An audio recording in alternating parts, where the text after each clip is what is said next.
Your winners and losers. Well, I think the biggest loser to playoff stuff is Democratic Party is the media. Same thing. Sorry to repeat myself.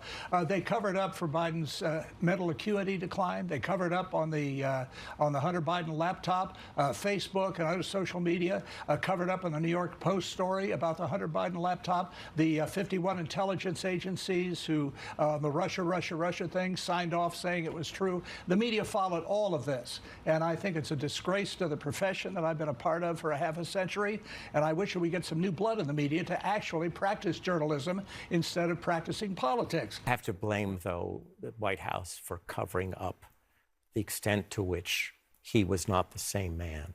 And I think that will hurt his legacy. How many times were you and I on TV and we said Joe Biden isn't fit to serve, and we were told, you can't say that. That's unfair.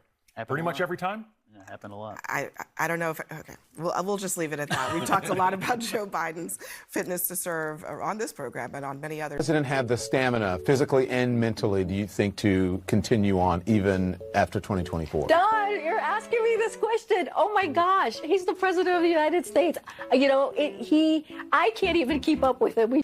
The most difficult part about a meeting with President Biden is preparing for it, because he is sharp, intensely probing, and detail-oriented and focused. I can testify because I've been working very closely with this president for the past 2 years. I've been knowing him for 30 years. And I'm telling you, this guy's tough. He's smart. He's on his game. Joe Biden has vision. He has knowledge. He has a strategic thinker. The president is focused. He's detail-oriented. He's always thinking about the big picture. He is engaging. He is capable. He has an incredible record as president. And I'm often with him on foreign trips. He's at the top of his game. So he has a vision, he has knowledge, he has judgment, he has a strategic thinking. I met with the president, I don't know, 5 or 6 weeks ago, and he seemed fine to me. I have complete confidence in the president. I have watched him expertly guide meetings of staff and cabinet members. I could not have more confidence in the president. I would just tell you that I meet frequently with the president, and every single time I meet with him, he is just fine. But he is, again, knowledgeable, wise. Incredibly sharp, incredibly probing, incredible command of the details. He is sharp. He is on top of things. There is nothing to these challenges, these suggestions that somehow he's not sharp and he's not capable. What's up, guys? I want to talk a little bit about the media again. As you guys saw from, I think, yesterday's video, I made some clips about how the media, they started reflecting and started noticing what was the most underrated, underreported, undercover story of 2024. And it was obviously Biden's mental decline. And they were like, how did we miss this? What do you mean, how did you miss this? You didn't want to find it. That's the problem. And I put that, that compilation it perfectly encapsulate throughout the years how the media sat there and pretended that this man was fine. And then later on, you find out a lot of these people who were saying, oh, I met with the president and he seemed perfectly fine. These people never met with the president one-on-one. Usually staffers were in the room with Joe Biden. And it's so crazy to me that these people are so shocked why people will trust social media more than them. Like, we don't spend an hour segment just lying, give you propaganda. And this is why the mainstream media gets this label of propaganda. This is why mainstream media, only 58% of Democrats trust it. After that, independents and Republicans, majority of the time, do not trust the mainstream media.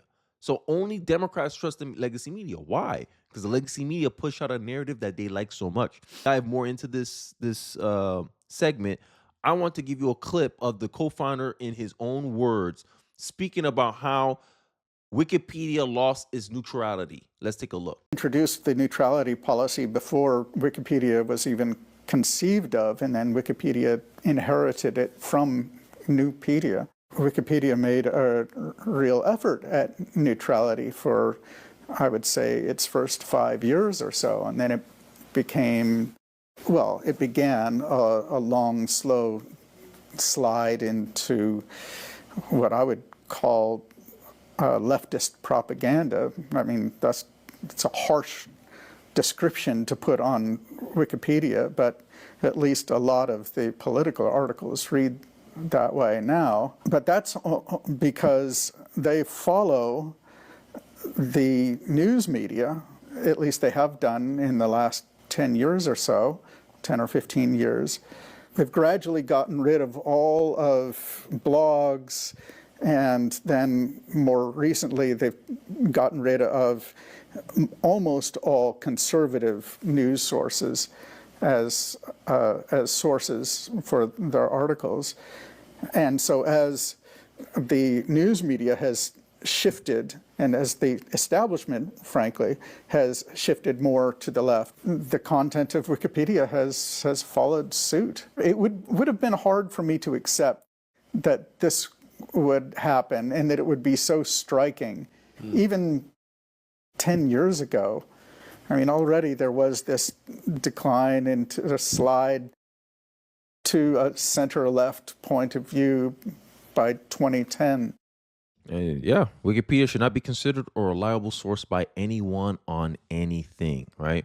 Because this is what I guess got, a lot of people like bothered by the Wikipedia stuff, is because when you go on Wikipedia, everything is left-wing worldview, right? And him explaining, the founder of Wikipedia, explaining how he had a neutrality policy, and then you see pieces from the New York Times opinion column saying that to stop Donald Trump, journalists can't be objective.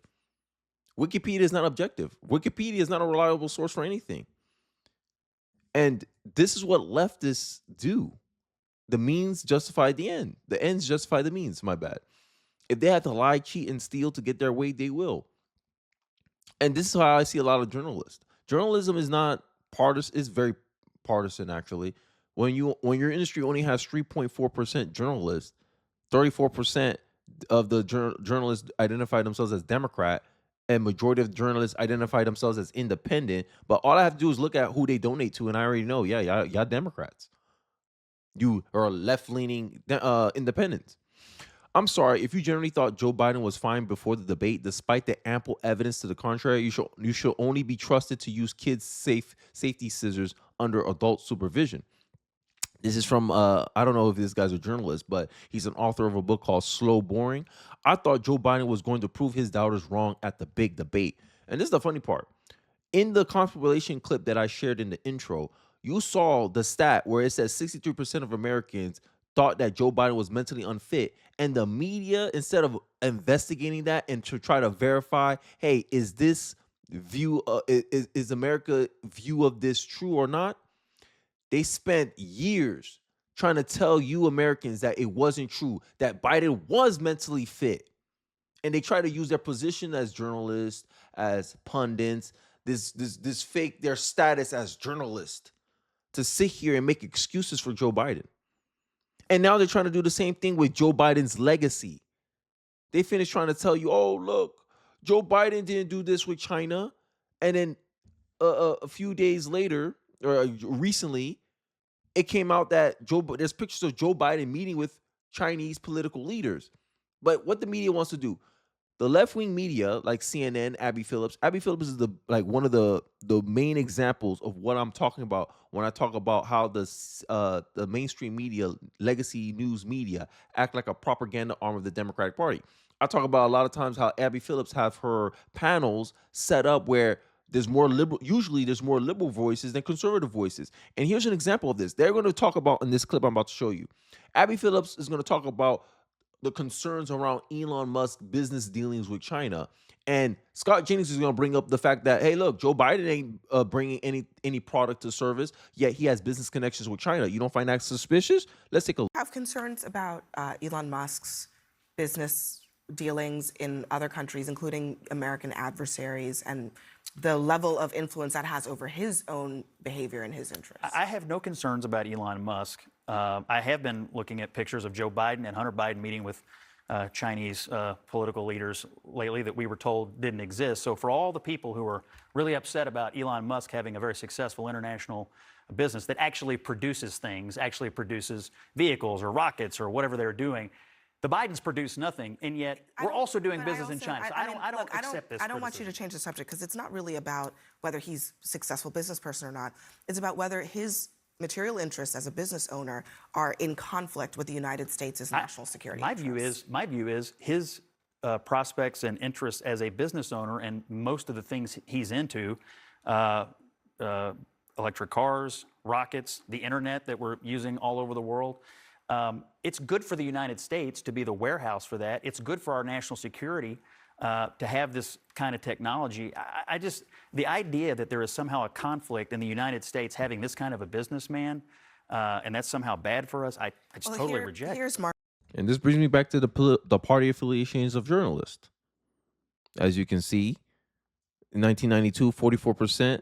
End of the day, if you see the red line, that's the amount of how you can say Republican journalists that exist in the industry. In 2018, journalism was considered the most liberal profession in the world. But these people are saying that half of journalists are independents. Many people think this is a lying stat. Like, people are just like identifying themselves as independent to give themselves some veneer of credibility. But I look at actions. I look at outcomes. If you cover a presidential candidate 89% of the time negatively, I'm talking about Donald Trump, this is journalist. But look at the political balance on X, on these other social media websites. People are going to give you information that's not filtered by the news media. And this is what happened with Wikipedia. This is why Wikipedia is considered by many as a left-wing propaganda website. And it's baffling to me how these people like to miscategorize things, right? They like to defend Joe Biden. Oh, they defend the Democrats every single time. But you can't find me a segment where Abby Phillips or these same people, where they run defense for the Democrats, they run the same kind of defense for Republicans.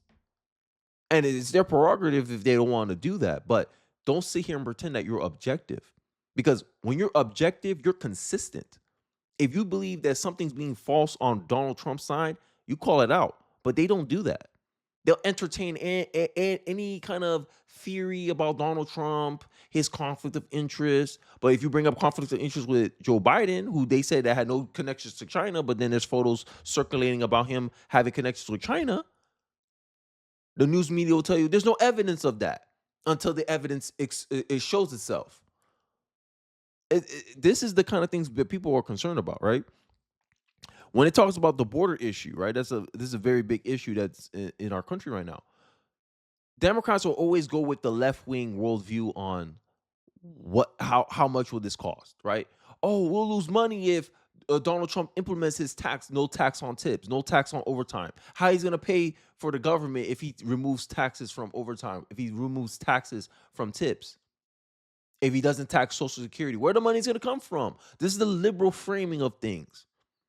While conservatives say, why should Americans be responsible to pay $155 billion annually to make sure illegals are taken care of better than American citizens? The media will never ask you that question. The media will never create a segment centered around that question and put the Democrats or the liberal panelists on the back burner, on the defense. They'll never open up a segment like that. And this is some of the critiques that I have about legacy media. One thing about me, I try to be as solution-oriented as possible. One thing that I saw Abby Phillips did, she had a lot more Republicans. I think it was one of the segments that I showed a clip of. And she had like 3 Republicans or 3 right-leaning people on the panel, and Abby Phillips herself and 2 liberal panelists, which made it fair, 3-3. I'd rather see more panel formats like that than the typical ones that I'm used to, where Scott Jennings the only lone right-leaning voice on the panel, and he's surrounded by nothing but leftists.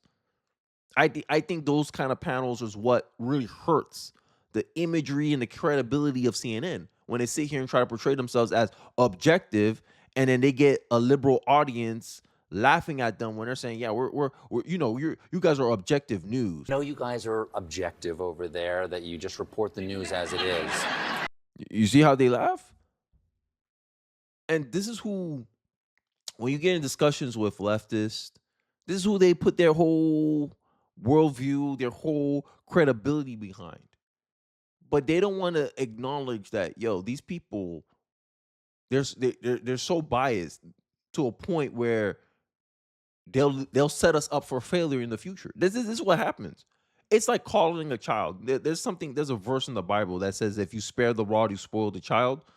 If you're not willing to correct your own side, they're going to lead you down to slaughter. They're going to lead you down to a world of hurt, because you're going to quote all these things. You're going to say, oh, all this stuff happens. You're going to portray a narrative.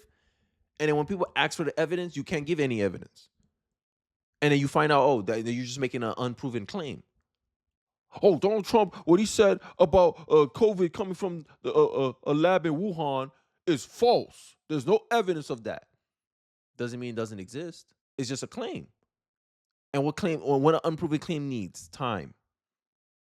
But instead of saying it's an unproven claim, they want to mark it false because you can't prove it true. Make it make sense. Make that make sense. I can't prove something. Lakers going to win the championship in 2024. I can't prove it. But you're going to say it's a false statement because there's no evidence that the Lakers are going to win the championship. All you got to do is wait. Time. Donald Trump made this said statement. Perfectly fine. But to automatically label it false because you can't find evidence of that, this is how I said, like, a lot of the fact checking that CNN and a lot of these liberal news outlets do, it's merely a mechanism in ways they create a perceived doubt about statements made by someone is on the opposing side of what they want in society.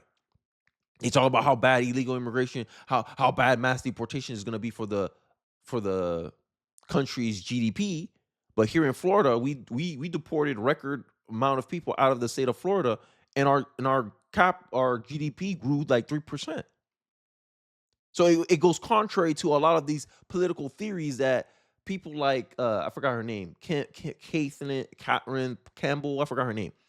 The snooty, condescending liberal lady that likes to debate actual businessmen about business because she studied some analysis by some economists. That lady.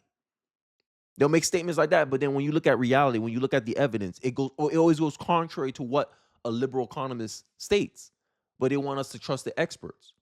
When every time we evaluate the experts on their track record, they're more wrong than some people online. Make it make sense. That don't make sense to me. And I think this is why trust in the media is in an all-time low. And I'm going to keep speaking about it because every time you look, you find another reason why, damn, I can't trust these people. Every single time. And I think until their track record improves, I think this is going to keep happening. But I digress. I'd like to hear what you guys have to say about this. Don't forget to like, comment, subscribe. I appreciate you guys watching to the end of the video. And let me know your thoughts on how the mainstream media could improve. Could it ever improve? Or it's like a managed decline. It's already dead in the waters, just waiting for time to pass. I'd like to hear your thoughts. Don't forget to like, comment, subscribe once again. And I'll catch you guys on the next one. Peace.